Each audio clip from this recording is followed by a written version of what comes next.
TV, and this is the Eco Life segment. My name is Garrick. Today we're looking at the magnificent Correa Reflexa. This is one of the most common correas that we have in the Dandenong Ranges, and arguably one of the most common correas that occur in our residential areas in the foothills and our townships. Magnificent Correa Reflexa has many different forms.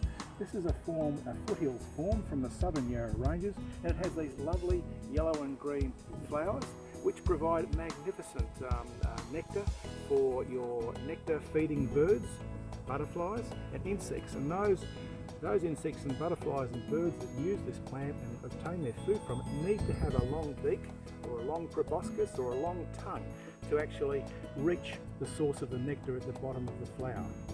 You can see here that the feature of this form of Correa Reflexa has a relatively shiny leaf without really any long hairs on it. And we'll see in a minute a different form of Correa Reflexa with quite a different leaf form and quite a different size flower.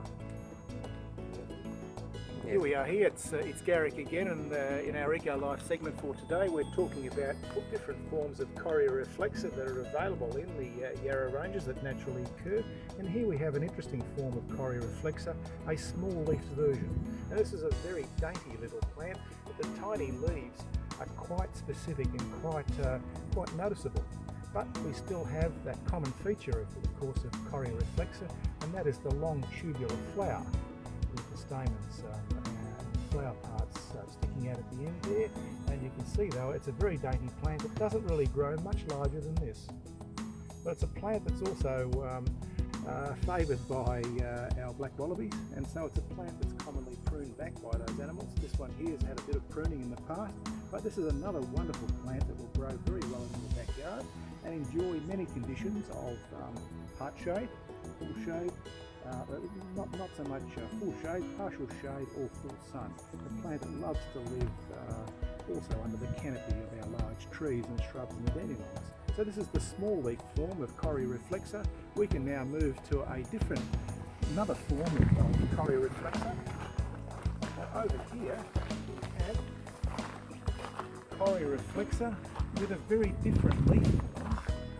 And this form of Correa Reflexa comes from Monbulk and the Gembrook areas there, and the Sylvan and those areas of the Dandenong Ranges. And if you get up close here, you can actually see the quite hairy, soft, velvety leaf that comes with this form of Correa Reflexa.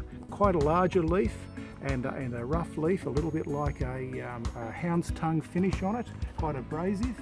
But the feature of this form of Correa Reflexa, of course, is that it has much more cover with flowers. It flowers much more profusely, and again a wonderful plant for those nectar feeding birds, the butterflies and insects that pollinate it, with the long tongues, with the long beaks, such as the New Holland honeybird.